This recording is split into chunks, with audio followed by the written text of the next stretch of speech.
जब रिजर्वेशन की, schedule caste reservation की अधिसूचना जारी की है 10 अगस्त 1950, the notification of the central government, anybody can go and check. उसमें क्लियर कट लिखा है 3rd पैरा के पॉइंट नंबर 2 में कि जो हिंदू रिलीजन में को नहीं मानते हैं वो शेड्यूल कास्ट नहीं माने जाएंगे, कभी शेड्यूल कास्ट में नहीं लाए जाएंगे। सच्चर कमेटी की रिकमेंडेशन में आपने 2013 में मुस्लिम्स को शेड्यूल कास्ट में लाने के लिए बैक डोर से एंट्री करने की कोशिश की थी और उसकी रिकमेंडेशन में यह लिखा हुआ है, और जहां जहां मौका पाया है आपने निपटा दिया है। तो जो दिल के अरमान है ना वो किसी और के लिए हैं, बाहर का चेहरा किसी और के लिए। देखिए, आप कभी ये सोचिए कि इल्हान उमर या कोई भी अमेरिकी सांसद इस ढंग की बात ही क्यों कर पाता है, क्योंकि ये गलती तो उसी समय हो गई थी जब जवाहरलाल नेहरू ने इस विषय को यूनाइटेड नेशंस में ले गए थे, और आज उन्हीं के खानदान के चश्म चिराग बैठकर उन लोगों के साथ बैठे हैं। तो उनके बयान पर मैं इतना ही कहना चाहूंगा, वो ज़ब्र भी देखे हैं तारीख के मंजर ने कि जब लम्हों ने खता की थी सदियों ने सजा पाई। परंतु आप चिंता मत करिए, 5 अगस्त 2019 को जैसा सेटल कर दिया है, अब वो दिन गए, गुजरा हुआ जमाना आता नहीं दोबारा, हाफिज खुदा तुम्हारा। नहीं, वो बता नहीं पाए। 1961 में ही उनके दिल की आरजू थी कि आरक्षण खत्म कर दिया जाए। जवाहरलाल नेहरू की चीफ मिनिस्टर्स को लिखी हुई चिट्ठी है कि वो आरक्षण के खिलाफ हैं, पर्टिकुलरली सर्विसेज में, ये लिखा हुआ है। तो ये उनका खानदानी तवक्को है। देखिए, बांग्लादेश पर आप राहुल गांधी का ट्वीट देखिए जाके, तो कहते हैं I extend my good wishes to Mohammad Yunus and normal situation जल्दी बहाल होनी चाहिए, बस।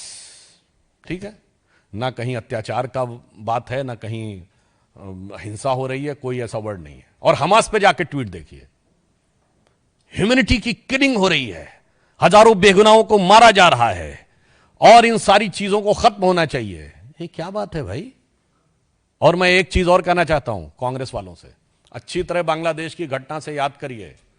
बांग्लादेश में आज जो हुआ है, बांग्लादेश नेशनलिस्ट पार्टी थी बीएनपी, इसने 2001 में जमाते इस्लामी को रिकॉग्निशन दी थी और अपनी सरकार में एक मंत्री पद दिया था। पॉलिटिकल लेजिटिमेसी जमाते इस्लामी को बांग्लादेश नेशनल पार्टी बीएनपी ने 2001 में दी।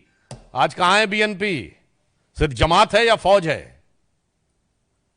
तो यहां भी जो ये ख्वाब संजो रहे हैं ना कट्टरपंथियों के साथ गलबाही करने के, राहुल गांधी जी और इंडी गठबंधन के सहयोगी, उनसे कहना चाहूंगा याद रखो, लगेगी आग तो आएंगे घर सभी जद में। यहां पे सिर्फ हमारा मकान थोड़ी है। देखिए, चीन के बारे में वो बार बार बोलते रहते हैं और कहते हैं चीन से भारत की तुलना नहीं हो सकती है।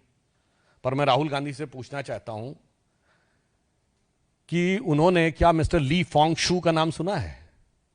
ये चाइना के डिफेंस मिनिस्टर हैं, गायब हो गए थे। क्विंग गैंग का नाम सुना है? ये चाइना के एक्सटर्नल अफेयर्स मिनिस्टर थे, गायब हो गए थे। मिस्टर ली हिया चाउ, ये रॉकेट कमांड जो मोस्ट एलीट कमांड है चाइना की, उसके जनरल थे, गायब हो गए थे। जैक मा का तो नाम सुना ही होगा, अलीबाबा के मालिक जो $29.8 बिलियन का वर्ल्ड की हिस्ट्री का सबसे बड़ा आईपीओ ला रहे थे, गायब हो गए थे। उसके बाद मीडिया में किसी ने कोई सवाल नहीं पूछने दिया गया। जो 5 साल में एक बार चाइनीज कम्युनिस्ट पार्टी का प्लेनियम होता है, पिछले प्लेनियम में केवल हु जिनताओ की हाथ पकड़ के बाहर ले जाती तस्वीर के अलावा बताइए किसी मीडिया के पास एक तस्वीर तक है बयान को छोड़ के? और उसके बाद प्रेस फ्रीडम इंडेक्स में चाइना हमसे बहुत बेहतर स्थिति में है। और उसके बाद राहुल गांधी जैसे लोग उन लोगों की जय जयकार करते हैं। मुझे लगता है कि और कुछ नहीं है, या तो चीन के साथ हुए करार का इकरार है, या राजीव गांधी फाउंडेशन को मिले ये उपहार का खुमार है, जिसके लिए चीन के लिए उमड़ता प्यार है और भारत के लिए हमेशा नफरत की दरकार है, भारत सरकार के लिए, भारत की फौज के लिए। राहुल गांधी जी का थोथा वाक्य, डरो मत। हिमाचल की सरकार कितना डर रही है, अवैध निर्माण पे उंगली उठाने की हिम्मत नहीं कर रही है। डरो मत। और कैसा वातावरण शिमला की उन शानदार वादियों में बना दिया जहां सैलानी सुकून से घूमते थे, आज वहां लाठीचार्ज, आग बरस रही है। पता है आपको, अरे शिमला की वो शानदार वादियां, कभी जवाहरलाल नेहरू लॉर्ड माउंटबेटन की फैमिली के साथ जहां गर्मी की छुट्टियां मनाया करते थे, आराम से सैर किया करते थे, वहां आज जाके इस ढंग का बवाल हो गया,